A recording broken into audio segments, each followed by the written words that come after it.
ഇതിലെ ഈ CCTV ദൃശ്യങ്ങളിൽ കാണുന്നുണ്ട്, മിനിറ്റുകളോളം നിങ്ങൾ പുറത്തിരിക്കുന്നു, കരയുന്നു, പക്ഷെ ആരും വന്നില്ല, ആ ഗേറ്റ് തുറന്നില്ല, ഗ്രില്ല് തുറന്നില്ല.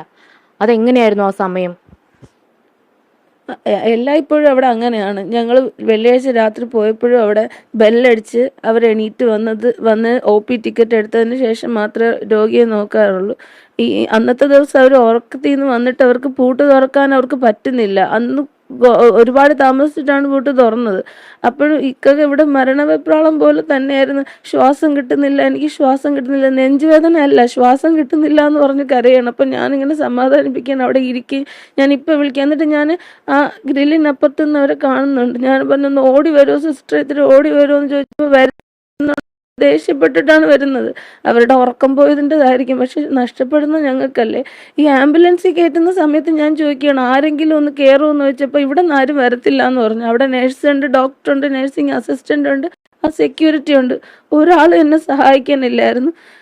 വേണ്ട, അവർ സഹായിക്കണമെന്ന് CPR കൊടുത്തിരുന്നെങ്കിൽ എനിക്കൊരു സമാധാനമായിരുന്നു. ആ മെഡിക്കൽ കോളേജിൽ പോകുന്നതിനിടയ്ക്ക് എൻ്റെ വാപ്പയും ചേച്ചിയുടെ മോനുമാണ് കയറിയത്. അപ്പോഴും ഞാൻ CPR കൊടുക്കാൻ പറ്റില്ല.